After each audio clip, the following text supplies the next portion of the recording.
Hello, cutie. I'm back. And today we have another episode of Beauty and the Bibliophile.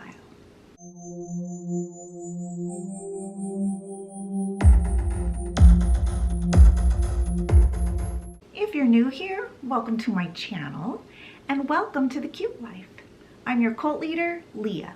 If you're not new here, thank you for returning for another cult meeting. On Wednesdays, I do my best to do a series that I call Beauty and the Bibliophile, where I do my makeup and I tell you about the latest book that I've read.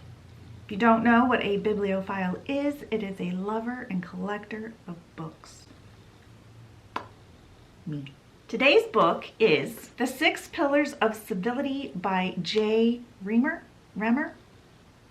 Sorry, Jay.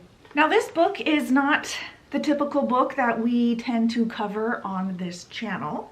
We usually do sci-fi, fantasy, Disney stuff. But I came across this book through my husband. He got it for me. I got a lot of books for Christmas, which I love. He had heard that it was very popular amongst like high-powered CEOs and entrepreneurs, and that a lot of people encouraged the reading of this book if you have any type of, aspirations or goals in life. Now, it was not at all what I was expecting, but it was still really good, and I really agreed with everything this author presented. I actually think that it should be required reading in schools, and I'll explain a little bit more why that is after we do our summary. This is definitely the type of information I feel like children need to be taught, and adults too. But spoiler alerts, I do cover, all the 6 pillars. You'll know what they are, but I do have to leave out a lot for the sake of time. So if you're thinking about reading this book and you don't want to know anything about it, don't watch this video. If you're thinking about reading it or you just want a summary of it, this is a good video for you. So yeah, if you want to hear a summary of the 6 pillars of civility and watch me do my makeup at the same time. I do my makeup at the same time because, well, I just want to. And 2, it's a combination of both of my loves, reading and makeup. 3, I feel like it makes it a little more entertaining, for me and you, something to do with my hands while I'm talking, and also something for you to watch besides just my talking head. So anyway, if you want to see, stay tuned. Okay, so the 6 Pillars of Civility by J. Remmer. So this book is about living a balanced life through the powers of civility, which are awareness, compassion, humility, gratitude, encouragement, and responsibility. I've got this little piece of glue on my eye I just can't get off. There, got it. So this writer is a speaker and columnist on etiquette, and I believe he's in Canada. And he's kind of become the etiquette guy. He's known as the etiquette guy. And he encourages good manners and civil behavior as a way to de-stress our complex lives. So the 6 pillars of civility are the building blocks of, living a peaceful life, and, the foundation for basic, decent human behavior. And it feels like now more than ever, we could use some guidance and a roadmap for that. And he defines civility as how people interact with one another with mutual respect, both publicly and privately. And civility is the umbrella under which etiquette and decorum rest. Now, the first pillar is awareness. So awareness is an essential aspect of Civility. And the author defines awareness as being mindful of your surroundings, of other people and just objects that are around you. But in our current fast-paced world, it's very easy for people to just forget about this, about what's around them, because they're just so caught up in what they're doing. But this disregard for awareness and civility can really take a toll on your personal life, on your relationships with other people. And when we're living in a society, you know, we're living in a society, we're very interdependent on one another, whether we like it or not. We simply can't thrive without one another. We could survive probably, but not thrive. Or at least I think. I know I could. I needed this book. Now, there's a lot of people who feel like they're drifting through life with no real sense of understanding of what is going on around them in the world, their place in the world. And a lot of this has to do with their lack of awareness. They're not aware because they're not fully engaged with life. They're so caught up in what's going on in their own head that they've lost the sense of what's going on around them. Like literally, like the people and objects that are in their immediate space. So, how do we develop awareness if we're lacking? Well, one of the biggest contributors to non-awareness is stress, because we're so, again, like I said, we're caught up in our own mind, our own problems, what we're dealing with, that we don't have the mental bandwidth to be aware of our surroundings as well. We're too busy thinking about what we need to get done, da da da da. So if we could reduce the amount of stress in our life, which is easier said than done, our awareness will kind of just naturally heighten.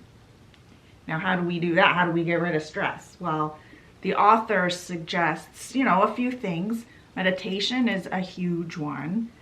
And these aren't things that, necessarily require, what's the right word? Action to remove the stressful situation or variable.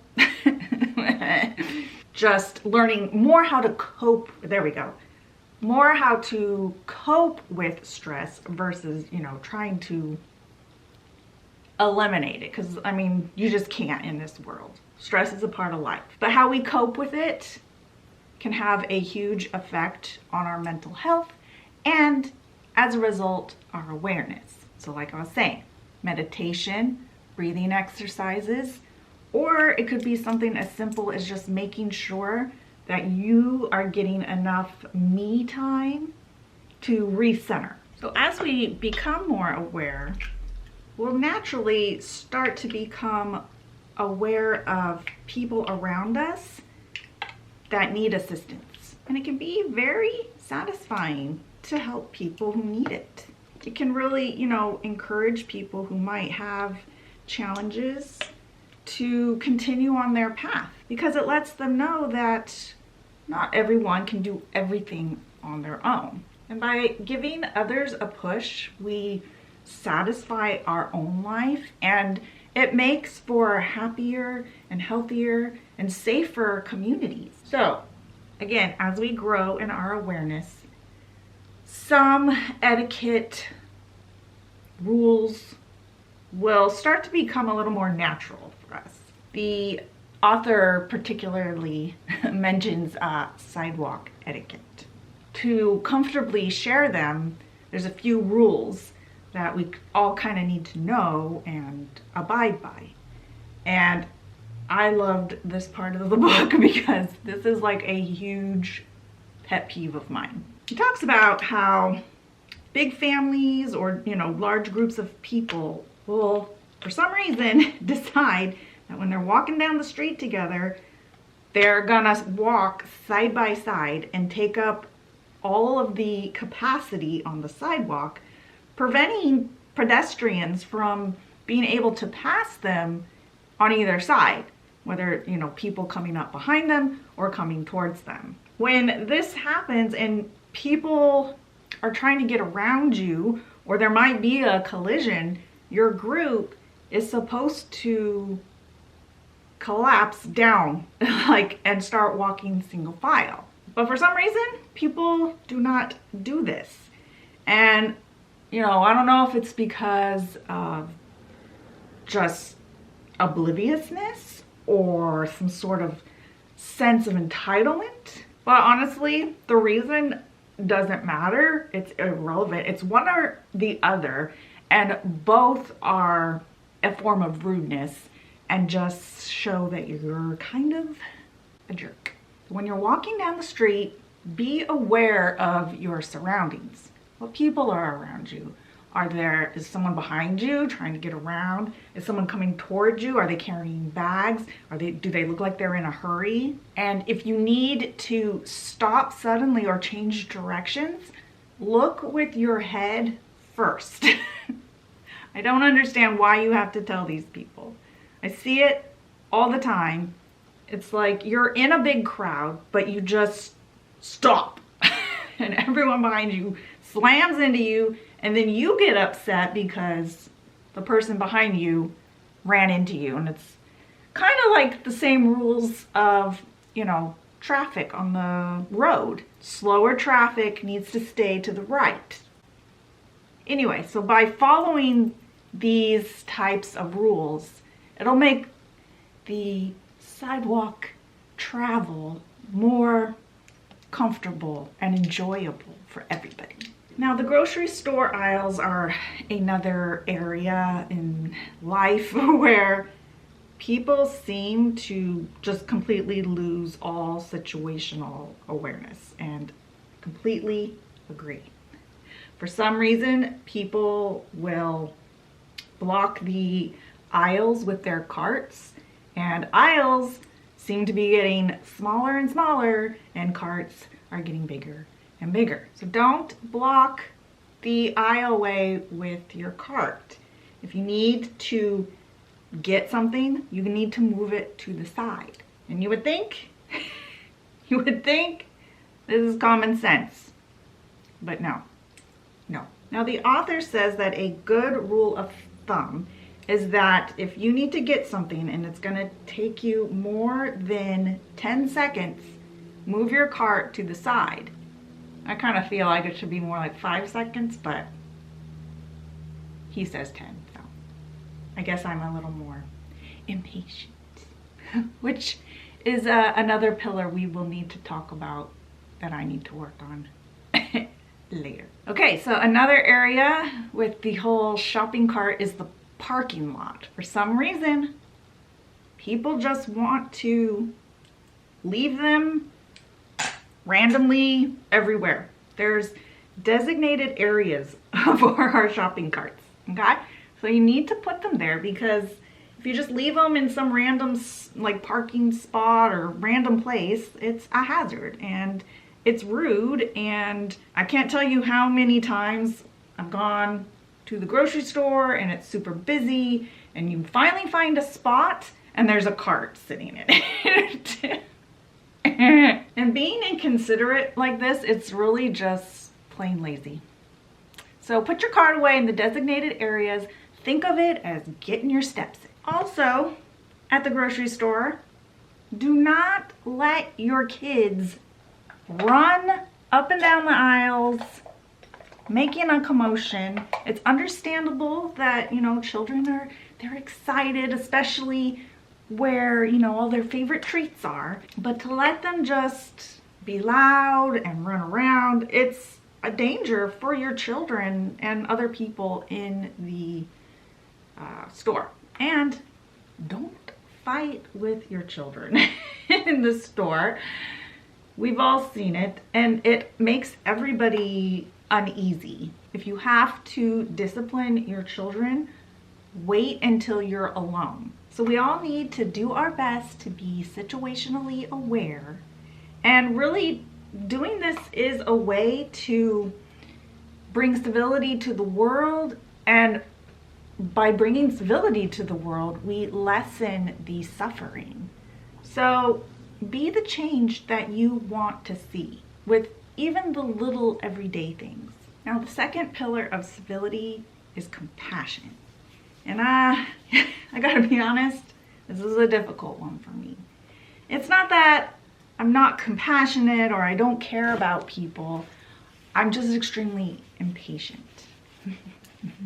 I'm very guarded with my time, and if people waste it, especially if they're strangers, I just don't have any tolerance for it. I'm gonna work on it now that I've read this book.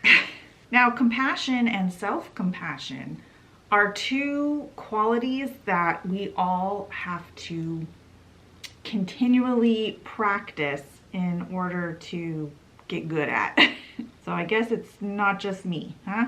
And as challenging as it can be to have compassion for others, it can be even more challenging to have compassion for yourself. And again, this is something I must work on. Most of us that deal with this, we set really high standards for ourselves, and then when we don't reach them, we beat ourselves up about it. And we need to be, we need to be careful about this, because everyone needs a break sometimes. Everyone falls short here and there. We all have different challenges and different imperfections. And if we can't accept this about ourselves, how in the heck are we ever going to have compassion for others? Now, although it's not our responsibility to fix people's problems, we can be compassionate towards them. This can be very comforting to others, and it can help us connect and build meaningful relationships, to be there for somebody. Sometimes our friends, they'll call us with their problems, and while, we don't relish in these calls, we don't want them to happen, but, a friend in need is a friend indeed. And most of the times, all our friends really need is someone to listen to them, to kind of tell them that they understand, that they've been through the same things, that they're not, crazy for being upset about this.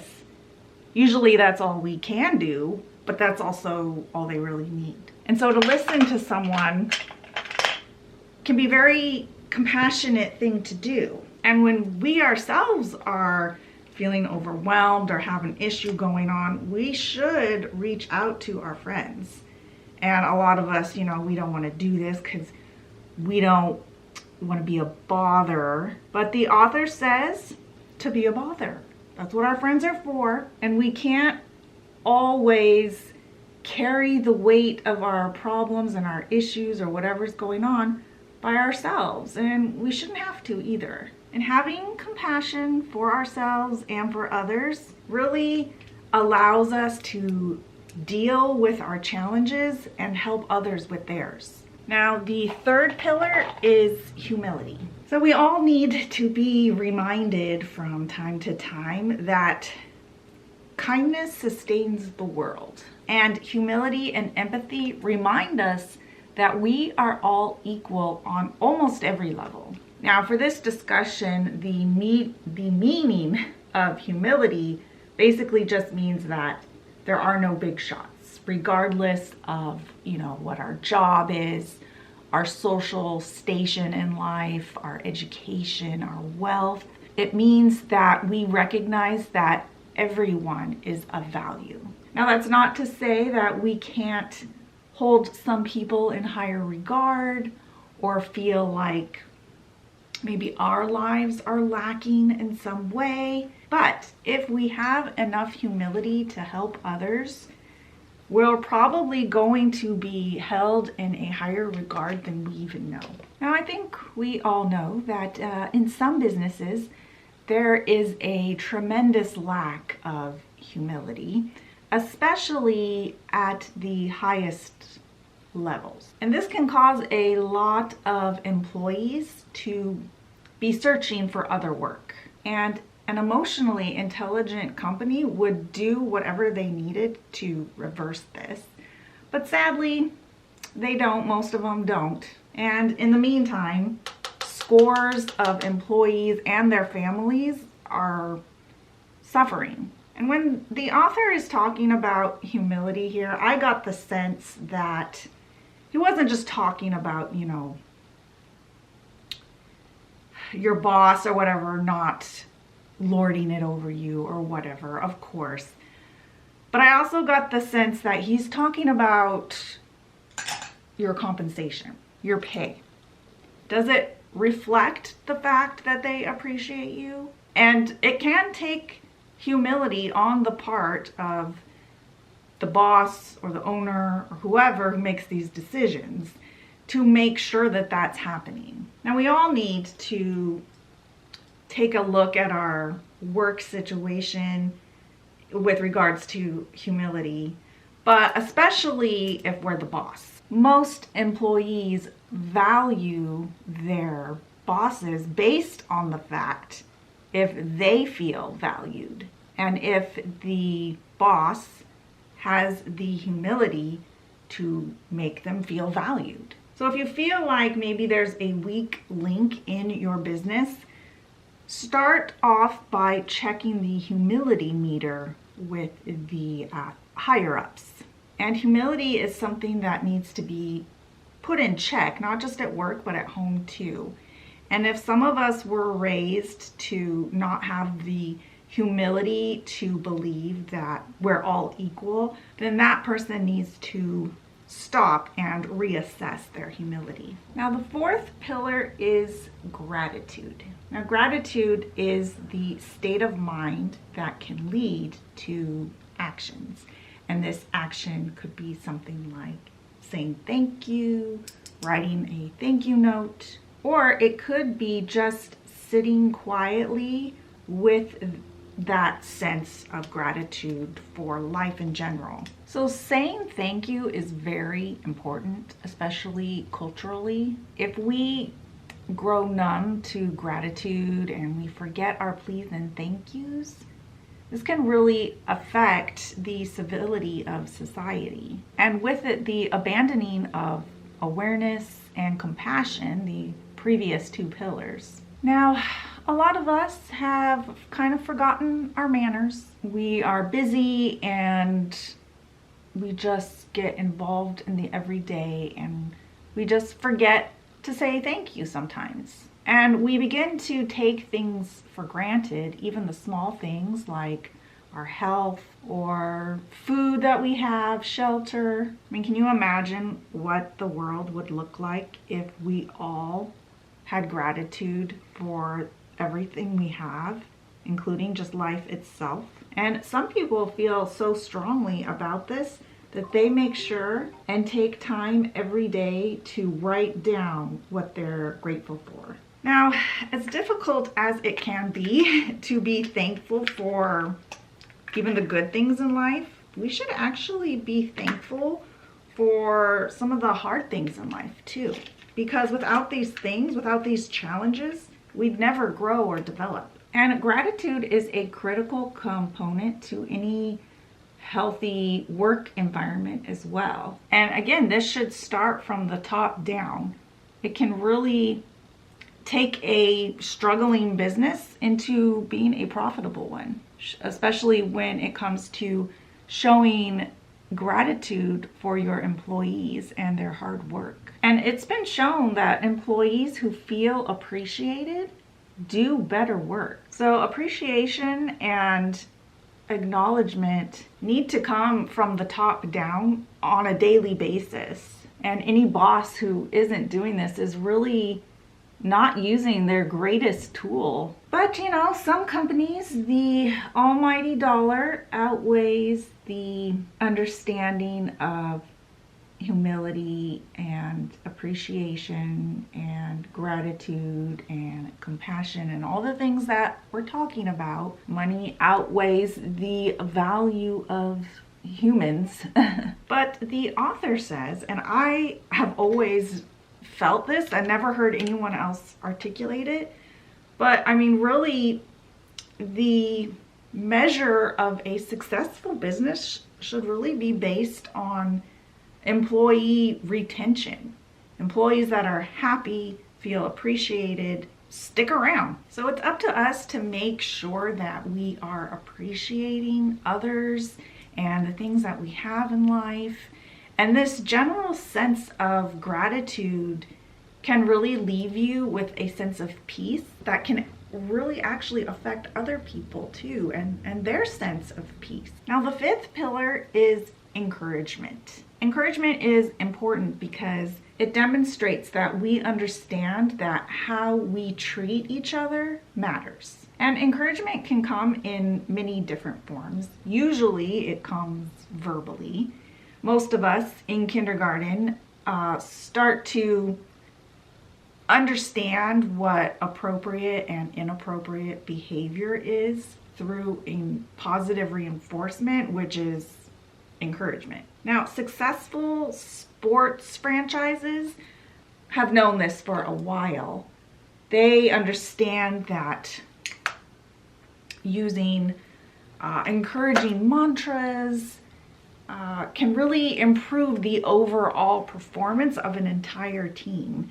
It's also, and I never understood this until this book, it's also why the home field advantage is so wanted when playing important games, because the crowd, their cheers of encouragement affect the players and how they play and their confidence. Now, in personal relationships, encouragement is one of the most powerful tools that we have to strengthen our bonds. It lets the other one know, obviously, that you're on their side, that you got them.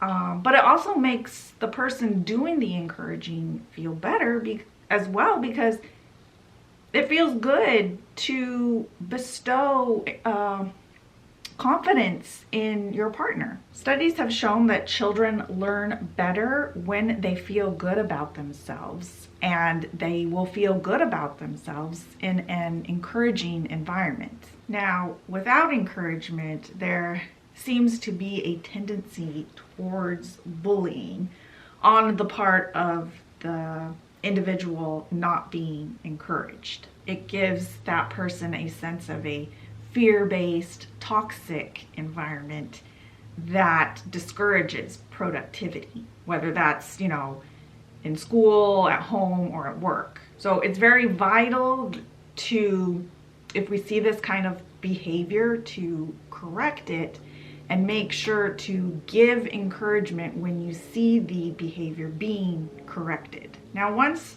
praise is given where it's due, our places of home, work, whatever, become a place of mutual respect. And through this, we maintain our sense of self-worth while also recognizing the worth of others. Now, giving encouragement for some can be a challenge, especially if you're introverted or shy.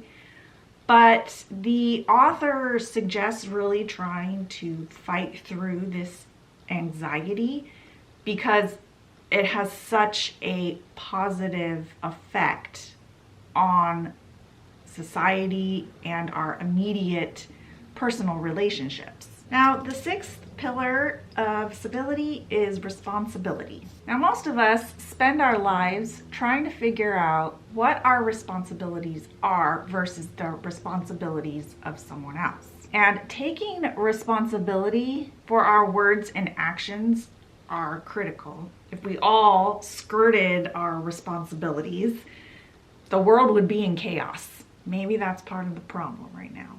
Now, I don't know if you've ever noticed, I'm sure you have, but most people fail to take responsibility for their actions or words, but they never seem to fail to point out the responsibility of others. And we've all done it. And we usually rationalize this by saying that, you know, we're just trying to help the other person. We don't want them to make the same mistakes that we have in the past. But, you know, just like you had to learn from your mistakes in the past, other people do too. Now, most adults' first responsibility is to their children. And part of this is teaching them responsibility as well through being a good example. And then, of course, another way is by giving children, you know, small responsibilities around the house, chores, whatever.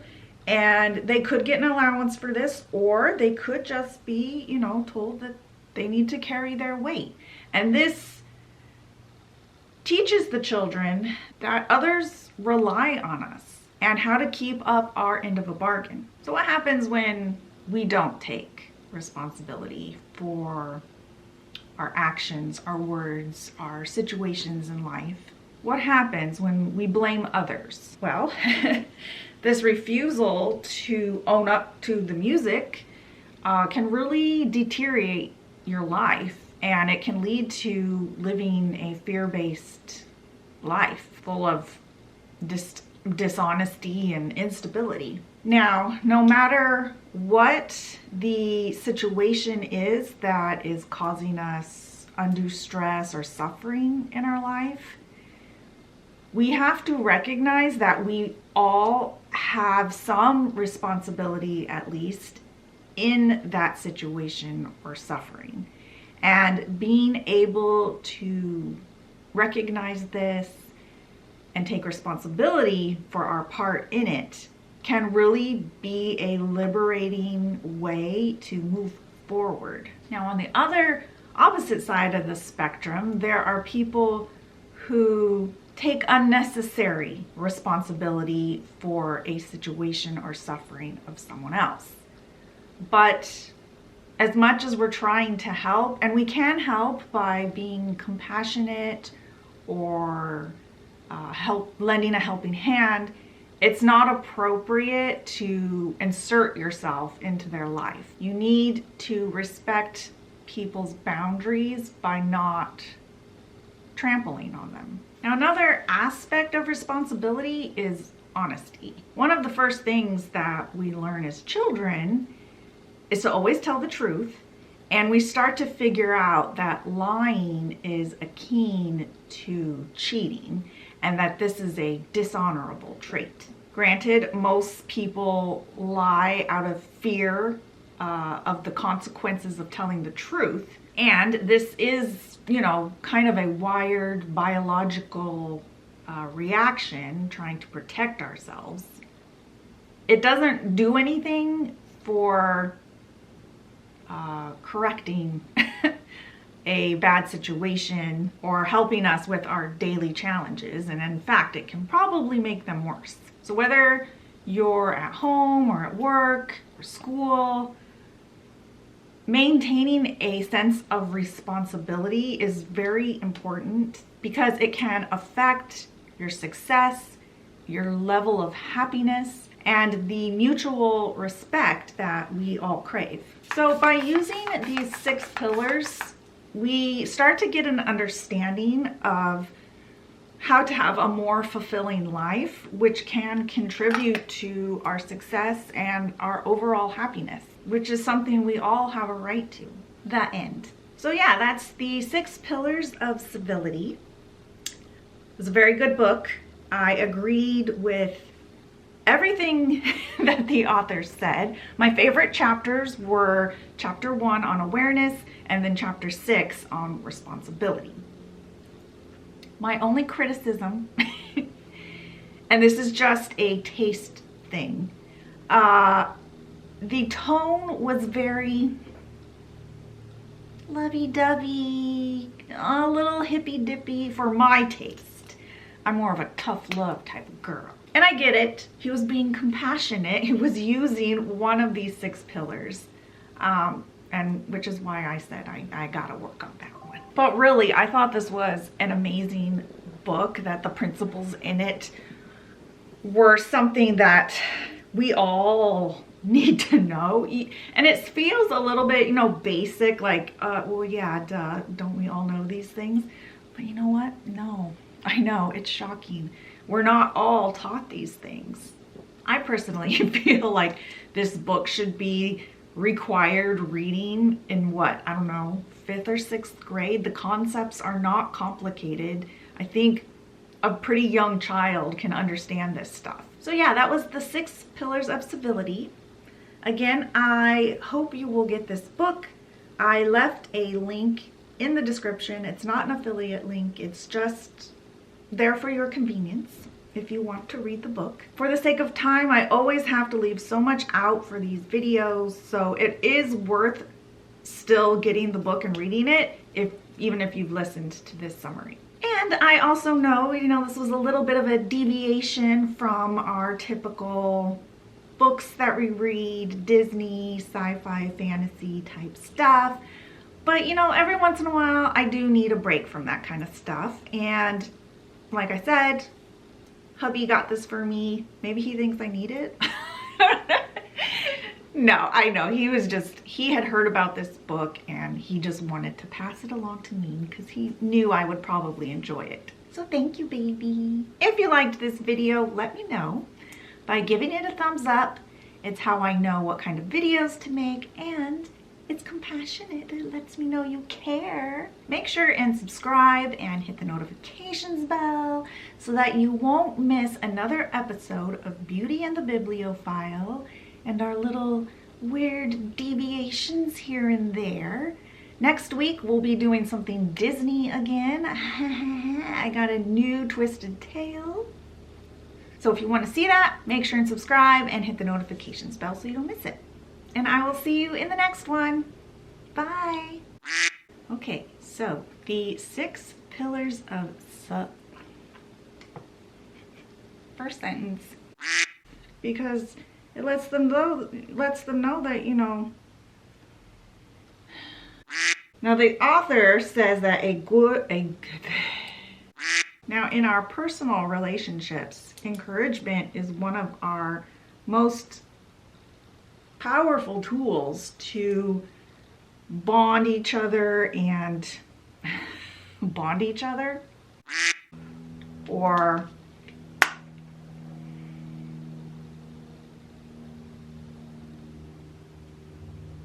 studies have shown that children feel, oh god damn it, We're living in a society